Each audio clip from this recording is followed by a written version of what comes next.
بسم اللہ الرحمن الرحیم۔ خاوند اور بیوی کو اللہ پاک نے ایک دوسرے کا لباس قرار دیا ہے، جبکہ احادیث میں بھی تذکرہ ملتا ہے کہ رسول اللہ صلی اللہ علیہ وسلم نے فرمایا کہ تم اپنی شرمگاہ کو چھپو علاوہ اپنی بیوی اور لونڈی سے، اور ایک اور حدیث میں برہنہ ہونے سے منع فرمایا، اس لیے کہ آدمی کے ساتھ فرشتے ہوتے ہیں مگر علاوہ پاخانہ کے وقت اور بیوی سے جمع عین کے وقت۔ اور حضرت عائشہ کی صحیح حدیث بھی ہے جس میں اکٹھے غسل کا تذکرہ ہے۔ اس کے مقابلے میں جو احادیث ہے جس میں ممانعت ہے جمع عین کے وقت برہنہ ہونے سے، وہ ضعیف احادیث ہے۔ ایک حدیث میں ہے جب اپنی بیوی کے پاس جاؤ تو گدھے کے طرح برہنہ ہے کر نہ جاؤ، اور جمع عین کے وقت چادر اوڑھنے کا ذکر ہے، وہ حدیث ضعیف ہے۔ کسی صحیح حدیث میں برہنہ جمع کی ممانعت نہیں آئی۔ علماء کہتے ہیں خاوند اور بیوی کے درمیان کوئی ستر نہیں، اور خاوند اور بیوی کا ایک دوسرے کا شرمگاہ دیکھنا بھی جائز ہے۔ علماء کہتے ہیں خاوند اور بیوی کے درمیان کوئی ستر نہیں، اور خاوند اور بیوی کا ایک دوسرے کا شرمگاہ دیکھنا بھی جائز ہے۔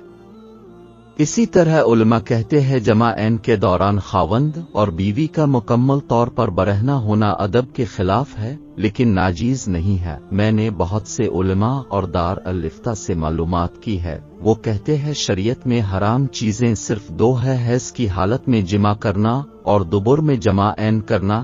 اس کے علاوہ شرمگاہ کو منہ میں لینے سے منع کرتے ہیں کہ یہ نیت کا عمل ہے۔ اس کے علاوہ خاوند اور بیوی جس طرح چاہے جمع کر سکتے ہیں، وہ اللہ علم۔ اب میرے سوال ہے کہ کیا خاوند اور بیوی کے لیے جمع عین سے پہلے مکمل طور پر برہنہ ہے کر بوس و کنار کرنا جائز ہے؟ 2 کیا خاوند اور بیوی کے لیے مکمل طور پر برہنہ ہے کر جمع کرنا جائز ہے؟ 3 کیا خاوند اور بیوی کے لیے مکمل طور پر برہنہ ہے کر اکٹھے سونا جائز ہے؟ 4 ان تینوں میں سین 4 ان تینوں میں سے اگر کوئی عمل شریعت میں ناجائز یا گناہ والا ہو تو بتا دینا۔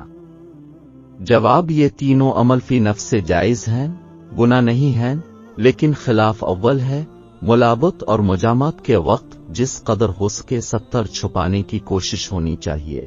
اسی طرح برہنہ سونے کی حالت میں اوپر چادر وغیرہ ڈال لینی چاہیے۔